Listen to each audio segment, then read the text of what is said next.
Good afternoon, this is Matt with PacketTrap. Today we're going to walk through the integration between PacketTrap PSA and QuickBooks.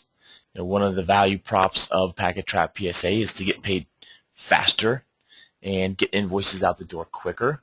And one of the hurdles is the actual integration. It's not a hurdle from a functionality standpoint, but more or less a hurdle of I'm afraid to touch my accounting system with something I'm just testing. So we wanted to put to bed some of the myths that this is really scary and show you how easy it is and get some invoices from PacketTrap over into QuickBooks. So as you can see, within PacketTrap, once we close service requests and the customer owes us money, those service requests will queue up on our billing tab. So this is the billing dashboard. It's going to show us all the requests that are ready to be billed. So we can see here we've got 3 requests of a total of $1,075 that are ready to be billed. Below we're going to see all of our recent batches. So these are batches that have been created and sent already over to our accounting system, and in this example we'll be using QuickBooks Desktop. On the right we'll see our progress as far as service billing for the month, and we'll see how many service requests by month from this dashboard as well. So the first thing we need to do is once we get requests that are ready to go and be batched is we need to simply create a new batch. So here I'm creating a batch. We ask for the invoice date. So for an example, if the first was on a Friday and you happen to have gone home early and you're now sitting at the end of the month and you need to get some invoices that were backdated to the end of last month, you can simply just change the date here. But we're okay with this being billed today on the 19th. Here are all the requests that we are going to move over in a batch. They are all for the same customer, but that's okay. We can see the totals that are owed, and we can see that our billing status is these have not been billed. I'm going to simply save the batch. One thing to note, here are our batch options. The only options that I have selected in this case are flag these to be printed so we can get to them quickly through QuickBooks and print them out and send them to our customers, and include taxes.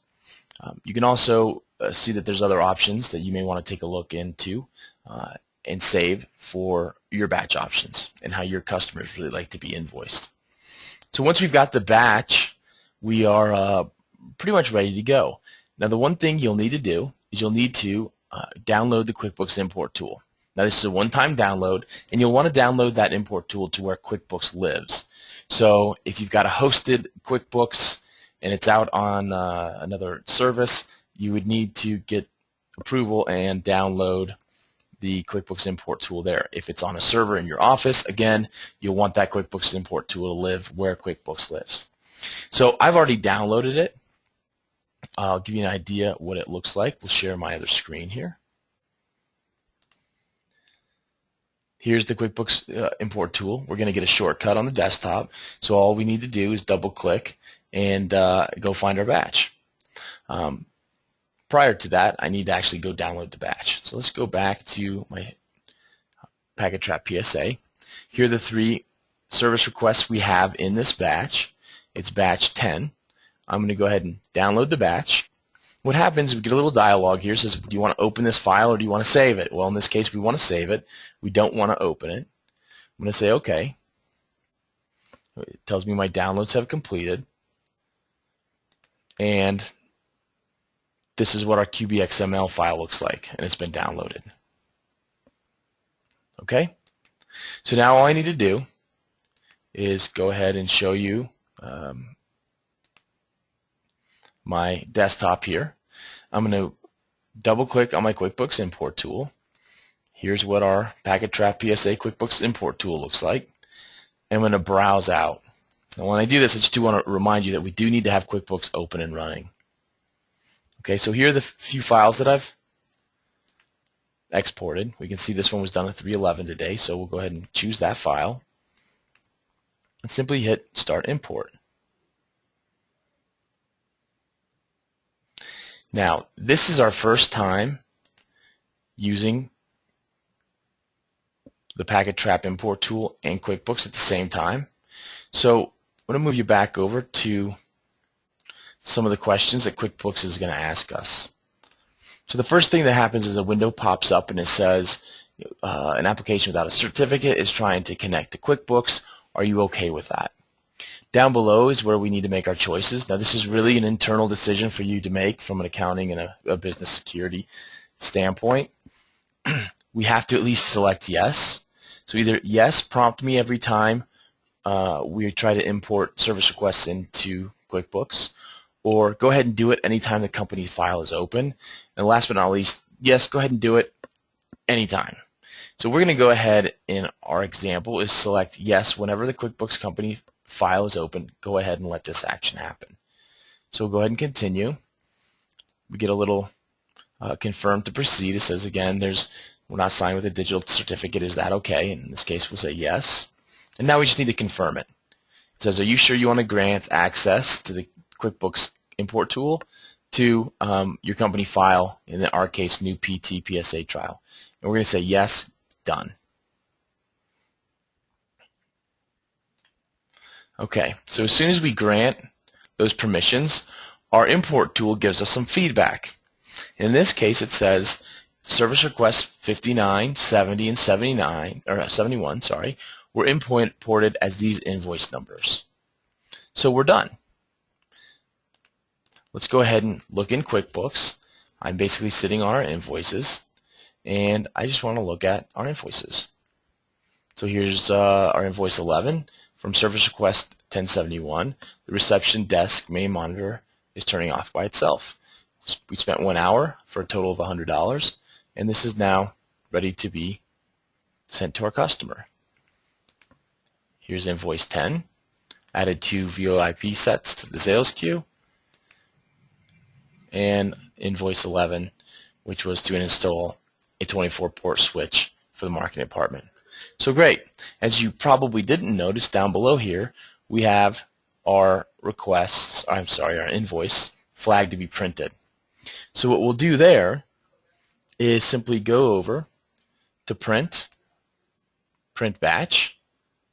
This is going to pop up all of our invoices we just created. And now I can go ahead and click OK and print these invoices, fold them, and send them to my customer.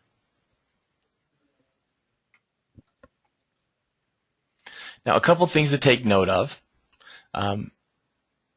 when we're doing the basic conversation between QuickBooks and PacketTrap PSA.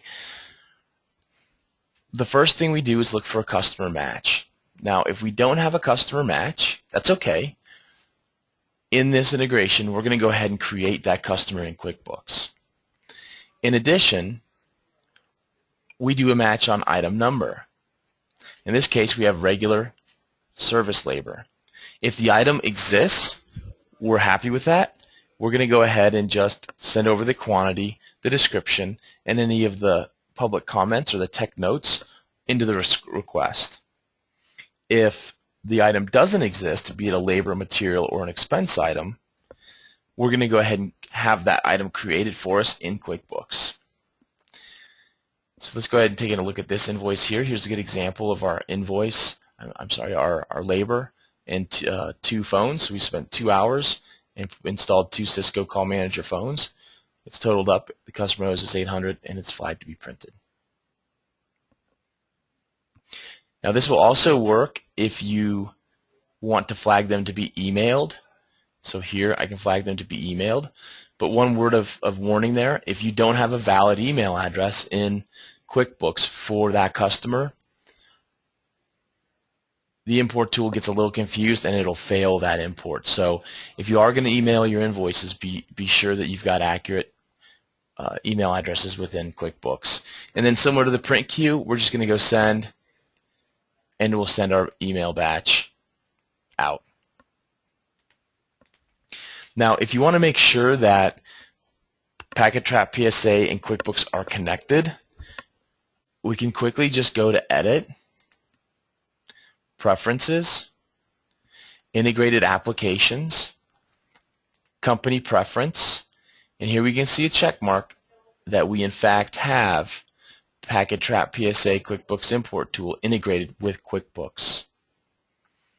The last bit is sometimes in setup, people will click do not allow any applications to access the company file. This will cause the integration between PacketTrap and QuickBooks to fail. So if you are having some issues in the setup, again, what you want to do is go to, let's go ahead and say, nope, hit OK. We'll want to go to Edit, Preferences, Integrated Applications, Company Preferences, and make sure that we have successfully integrated QuickBooks and PacketTrap PSA. Okay, that's kind of the short of it. If you have questions, please feel free to reach out to your territory managers and whoever you're working with at PacketTrap, and they should be able to help you with additional integration questions or PacketTrap questions. You can also feel free to access our support team. It's by email, support@packettrap.com, and we should be able to help you there as well. Hope you enjoyed this, and I hope there was some value. Appreciate your time. Bye-bye.